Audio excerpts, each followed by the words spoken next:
Oke, halo semuanya. Ketemu lagi di episode kali ini ya. Masih tetap tentang perwilsetan ya. Wilsetan. Ya, wilsetan. Oke. Wilsetan. Beberapa akan waktu, setan. ya, beberapa waktu yang lalu, kira-kira tahun lalu itu kan kita sempat membuat episode introduction tentang wilset kere hore. Ya, istilahnya ya wilset dari Strummer ini yang akan istilahnya kok Mengobrak-abrik. dari segi harga Iya. ekonomis dari. Nah, mari sekarang ini review 1000 kilonya. Wilset yang saya pakai itu Wilset sudah ini lebih kan ada dari 1000 kilo. 2 set waktu itu. Yang satu saya ujikan ke orang yang memang suka nanjak, Ya, dan dia pemain road bike murni. road bike murni ya. Ya. Nah, kalau di situ kan siksaan untuk durable-nya kan enggak ada. Enggak ada. Kurang. Ya. Saya bilang kurang. Ya. Nah, dia hanya bisa merasakan enaknya seperti apa, stiffnya seperti apa. Nah, kalau di Koyakop, Yes. saya mengujinya lebih banyak karena di gravel kan alamnya medan mainnya macam-macam. Ya, saya memakainya di gravel 3T Explorer saya dan sudah jalan lebih dari 1000 km. Ya kan dihajar Saya off-road, ya off-road juga. dihajar off-road, Nanjak juga, Rick. nanjak. Iya, Atau jadi padahal ini segala apa, medan. ini Wilset road bike bukan gravel. Segala medan. Oke. Tapi Gimana? kalau ngelihat waktu saya bongkar tadi ya masih bagus ya. Ya. Masih bagus ya. Iya. Saya juga kaget. Ya, ini. Mau saya mulai? Ayo, Oke. dimulai. Oke. Dimulai. Saya akan memulai dari pemasangan ban dulu ya, karena wilset first baru. impression pertama aja. Oh, Waktu saya serahkan unitnya ke Koyakop itu seperti apa? Kalau impression, Dipegang gitu. ya impression pertama sih saya pasti alah ya paling podo aja wilset yang istilahnya Cinaan begitu ya. oke. Ya. Tapi satu hal, konstruksi karbonnya itu halus ya, Ya, nggak terkesan murahan ya. betul. Ya, itu bisa saya rasakan misalnya kalau misalnya saya pegangi gitu, oh ini gena, Ya. ya toh. Dan satu hal lagi, spoknya itu nggak sembarangan. Ya. Saya bisa lihat bukan asal spok yang murah-murah itu loh, bukan saya rasa itu spoknya bagus, ya toh. Tentang hub sih sebetulnya saya kurang paham ya, seberapa kualitasnya. Tapi saya punya pengalaman dengan Strummer hub. Yap. Hubnya itu kalau soal loncer-lonceran enggak masalah, enggak masalah. Oke, itu impresi pertama. Yang kedua yaitu memasang ban, ya kan. Otomatis itu waktu itu saya pasang sendiri dengan Schwalbe Pro One size 34 karena saya akan memakainya di gravel, ya. Kombinasi Schwalbe dengan rim karbonnya enak, gampang Masangnya dipakai, gampang. ya, Oke. dipasang. Entah itu dari Schwalbe-nya atau entah itu dari karbon rimnya juga bisa loh ya. Ada karbon rim yang susah Betul. untuk masangnya. Betul. Ada merek wilset yang setengah mati, bukan karena bannya, wheelnya itu nggak tahu ya apa itu. Ya, catokannya atau apa gitu ya. Anyway, kita lanjut ya. Terus waktu itu saya pompa dengan 40 PSI. Oke. Karena saya memakainya hari pertama langsung saya geber Off-road. off-road. Oke. Iya, saya geber off-road. Saya pakai 40 PSI supaya dapat empuknya itu. Ya, begitu saya keluar dari rumah, bener, wheelset ini empuk. Ya, bukan karena wheelsetnya empuk, ya karena 40 PSI-nya itu. Tapi nggak iso jalan, terus terang aja. Mantep, Rick. Mantep. Dibanding Korima saya yang sebelumnya pernah saya pakai dan saya review memakai Korima Essentia 40, kan podo-podo 40 profilnya kan, ini kan 30 berapa? 38. 35, Korima 40. Ya, tapi Korima bisa jalan dengan lebih cepat. Pada waktu itu saya memakai Schwalbe G1 loh. Lebih gede lagi. Lebih gede. Ya. Ukuran 42 lah nggak salah. Tapi saya merasa Korima itu lebih cepat ya.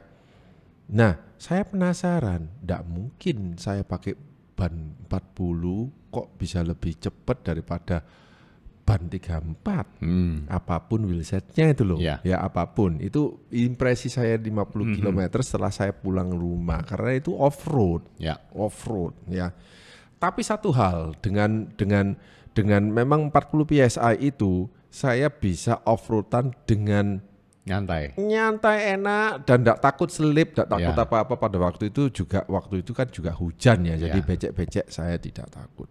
Nah, waktu saya geber entah itu kena gravel, kena apa-apa, mantap wheelsetnya. Oke. Mantap wheelsetnya, padahal ini bukan wheelset spesifik gravel loh ya. Enggak, memang wheelset road kok. Wheelset road. Saya gunakan off-road tapi masih bisa mengatasi bump dan tabrakan-tabrakan itu dengan baik. Bahkan saya bawa dia ke tambak-tambak, lokasi tambak-tambak.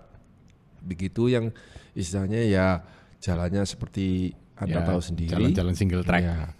Terus waktu itu saya pulang, saya langsung bertanya-tanya, opo kok wheelset ini wheelset ini yang berat atau memang 40 PSI-nya yang nggak ideal. Nah. Untuk ride berikutnya kan saya variasi, sedikit gravel, sedikit road lah paling enggak. Okay. Nah kali ini saya variasi, saya pompa dengan 60 PSI. Sesuai dengan anjurannya soal B ya, soal B masih dalam anjurannya karena soal B bisa dipompa sampai 70 PSI untuk ukuran 34 itu. Saya pompa cukup 55 sampai 60 lah, 55 depan, belakang 60. Ternyata setelah jalan 50 atau 70 km, berikutnya saya jalan, wow, speednya sudah mulai kelihatan. Entah itu karena pressure atau entah itu karena wheelsetnya itu sudah munyer-munyer gitu loh. Istilahnya itu break in gitu loh. Itu istilahnya break in. Oke, lanjut ya. Setelah itu saya bisa ketemu pressure yang tepat untuk ban soal B dan kiri hore wheelset ini, sehingga saya selalu jaga di situ. Setiap kali saya keluar rumah, saya jaga di situ. Apa jadinya? Wow, saya bawa Surabaya waktu itu Surabaya ke Kasiman, no problem, walaupun klaimnya seperti itu. Ya, jadi cukup. Ya, saya tidak bilang ringan karena gravel bike tidak mungkin ringan secara overall ya. Tapi wheelset ini membantu ya, daya dorongnya itu dapat tidak gembot-gembot gitu istilahnya. Gandol-gandol. Ya, terus habis gitu soal rolling resistance-nya, waduh sudah tidak usah khawatir ya. Soal stiffness pada waktu di jalan raya, di jalan flat, saya masih bisa kecepatan 40 pun holding 40 masih mampu loh. Ya saya pernah latihan juga di Grand Island, saya buat looping di Grand Island. Saya mampu 36, 37, 38 kph selama 10-15 lap itu no problem. Ya, itu impresi saya tentang wheelset Kere-hore ini. Ya, jadi istilahnya seandainya saya membeli wheelset Kere-hore itu dengan harga segitu, tapi yang saya dapatkan segitu, itu belum saya pakai dengan roda yang 28 loh ya. Itu ban 34. Nah, 34 kan udah gede banget. Ya itu. Jadi soal durability selama 100 km saya tidak mengalami gangguan apa-apa ya. Kena jeglong pun tidak masalah. Tidak ada masalah. Iya. Kalau wheelset yang mahal kena jeglong langsung ada sedikit retak-retak rambut. Ngarain nyekel lindas. Ya, lanjut kalau kamu misalnya mau menambah misalnya kenapa kok saya tadi komentarnya sekian begini begitu. Kalau kita bicara mulai dari awal ya. Dari awal saya dikirimin rim ini. Berikut dengan hubnya. Saya milih spoke-nya. Spoke yang saya pakai ini bukan Sabim, saya pakai Pillars. Ejaannya gimana sih, Rick? Pillars, P-I-L-L-A-R-S. Iya. Jadi dia itu adalah manufaktur seperti Sabim ya? Ya, Pillars. Tapi cuma Pillars ini banyak dikenal di kalangan MTB. Jadi secara tidak langsung rim yang spoke yang saya pakai ini spoke-nya MTB. Spoke-nya MTB. Ya, tapi ringan, tetap ringan karena saya pakai yang triple butted. Berarti jadi gini, Rik. Wheelset kiri hore ini paling ndak ada campur tanganmu ya, Rik ya. Iya. Campur tanganmu orisinil ya, yang kamu kombinasikan antara rim strummer, terus mari itu hub strummer, tapi pilar spoke. Iya. Nah, karena keluhannya orang-orang kan paling banyak kok Yakob dulu juga pernah ngeluh pakai hubnya strummer rujinya cepet putus. Yes, saya pernah pengalamannya itu. Nah, ini putus nggak? Disiksa kayak ini? Nggak kan? Nggak. Nah, ya semua kan karena satu kualitas spoke-nya kalau itu. Kualitas spoke, pengukuran panjang spoke, tension yang di-apply. Jadi bukan hubnya ya, bukan salahnya. Oh, strummer putulan. Enggak, bukan. Kualitas spoke-nya. Jadi gini. Waktu saya build, saya sudah menentukan pakai apa, ukurannya apa, karena waktu saya terbatas untuk truing, untuk lacing, saya panggil langganan saya untuk merangkai. Iya. Saya bilang ke dia, rangkaian ini, pakai ini, anyamannya seperti ini. Iya. Oke, jadi panjang spoke-nya adalah custom ini. Oh, panjangnya custom. Custom. Wah. Jadi saya potong, drat ulang, tidak sesuai, potong, drat ulang. Berarti susah loh itu, Rik. Ya, memang. Pengerjaannya lama. Ya, memang. Ya. 2 hari. Wah, ya itu. Ya karena nyari formulanya. Iya. Tapi sekarang udah ketemu ya cepat. Iya, oke. Nah, terus. Berarti wheelset yang saya pakai itu termasuk prototype. Iya. Masih ini contoh. Ya sudah, oke terus. Nah, terus setelah itu saya tanya ke yang nyetel itu. Pegangan dia kan banyak wheelset yang kelas kayak DT Swiss, kemudian Smoke itu. Ya udah kelas yang tinggi-tinggi kan. Saya tanya ke dia. Ya apa rasa yang ngerakit ini? Enak, Pak. Radialnya cepat. Radial itu kan menentukan putaran ban itu bulat sempurna. Dia bilang cepat saya nyetel radialnya, truingnya cepat. Ya itu tandanya ya presisi ya. Presisi jadi bisa dikatakan bahwa rimnya kualitasnya bagus. Karbonnya maksudnya. Ya, kualitas build-nya bagus dan juga materialnya bagus. Saya tanya ke strummer, pakai material apa ini? Oh, Toray 700. Toray 700. Ya oke. Ya oke, bener. Kemudian saya memang pegang fisiknya, keras ini. Terus saya raba bagian dalam karena dia klaim bahwa ini cubles, bisa cubles. Saya pegang dalamnya. Tidak ada bagian yang melentung-melentung. Padahal di wheelset yang mahal-mahal itu, saya menemukan ada yang melentungnya di 3 tempat lah apa, sehingga pressure itu gampang sekali turun karena ngowos sedikit. Ngawas sedikit, bocor halus. Nah, ini enggak. Oh Yakob selama pakai ini ada bocor apa? Tidak pernah bocor. Enggak pernah bocor. Tidak kan? pernah. Jadi misalnya hari ini pompa 70 misalnya. Tidak. Terus berapa hari dibiarin turun? Tidak. Enggak. Tidak. Jadi tetap penurunannya masih normal. Iya, penurunannya 5 PSI. Waduh, normal. Berarti normal. Nah, dari situ saya melihat bahwa kemudian pada saat ban itu kita pasang, jadi saya masang waktu itu kan saya bikin dua set.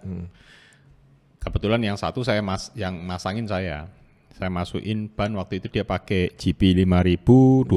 Iya. Clincher. Saya pasang, saya kasih tekanan 80 kalau nggak salah, 75. Saya kasih tekanan 75, saya pegang spoke-nya. Tidak ada yang berubah. Wow.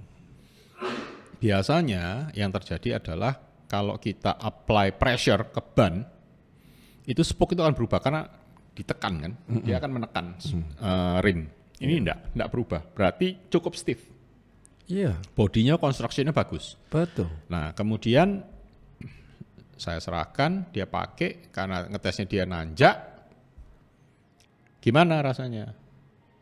Ya kalau di jalan agak kasar, sih saya terasa keras memang. Ya memang kaku, stiff. Tapi untuk nanjak enak, untuk ngejar speed cepet. Padahal profilnya 35. Iya. Karena stiffness-nya itu dia lebih melaju lebih enak.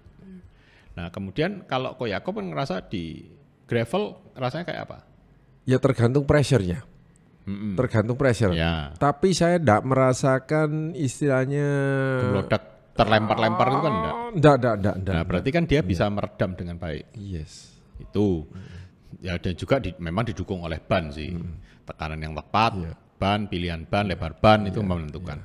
Nah kemudian pada saat Koyako pakai untuk rolling di aspal. Enggak masalah. Enggak masalah kan? Enggak masalah. Nah, Oke, sekarang saya akan buka. Kenapa kok 50 km pertama itu agak berat? Kenapa? Saya sampai Sebetulnya bukan kalau kita bicara soal tire pressure ya memang itu akan mempengaruhi, tapi tidak sampai berat sekali. Betul. Ya, tapi itu waktu itu berat, serius saja berat. Itu karena gini, grease di dalam bearingnya itu masih kental semua, belum duduk betul. Jadi hitungannya gurung delama. Iya benar, belum break in lah. Ya, begitu sudah lepas beberapa saat berputaran dengan beban dengan macam-macam, itu akan duduk sendiri. Itu memang dugaan saya. Ini kayaknya ada sesuatu yang di dalam yang belum benar-benar encer gitu misalnya ya itu. Nah setelah itu kan dia lenyer, enak. Gitu. Nah ini juga dirasakan oleh yang nyoba wheelset yang kedua sama. Juga merasakan iya awal-awal sih abot. Setelah itu tak pakai lama loh kok enteng-enteng dewi. Enteng-enteng dewi ya benar. Nah terus tambah enteng enggak setelah itu konstan ya berarti ketemu ya. Berarti udah berarti udah.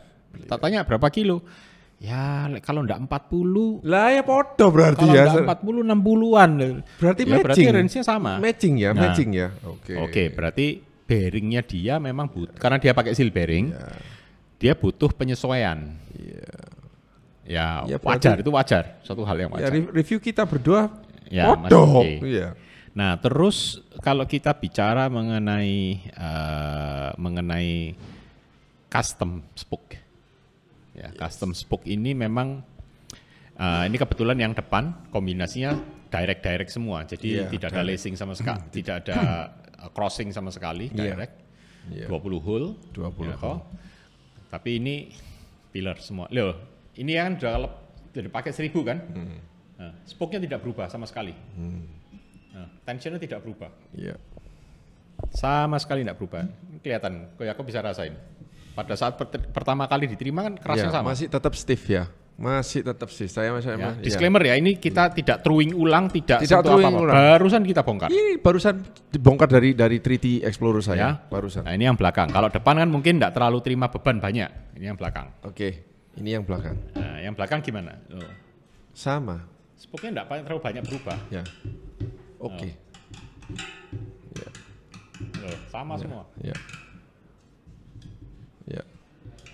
Padahal dihajar enggak karu-karuan.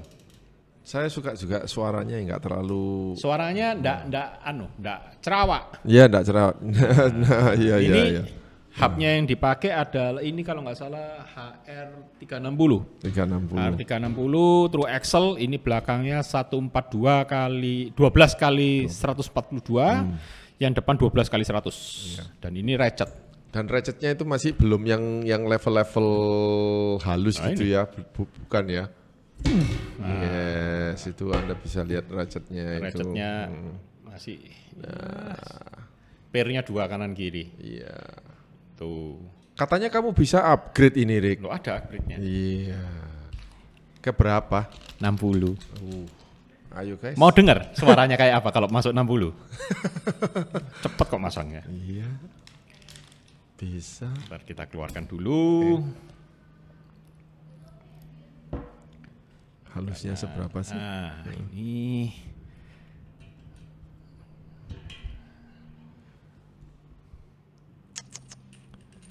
luar biasa.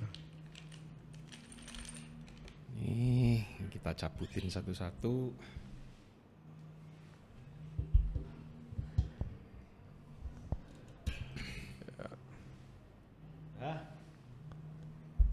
Ini upgrade-nya, ini 60T. Ya. Udah tinggal gini aja.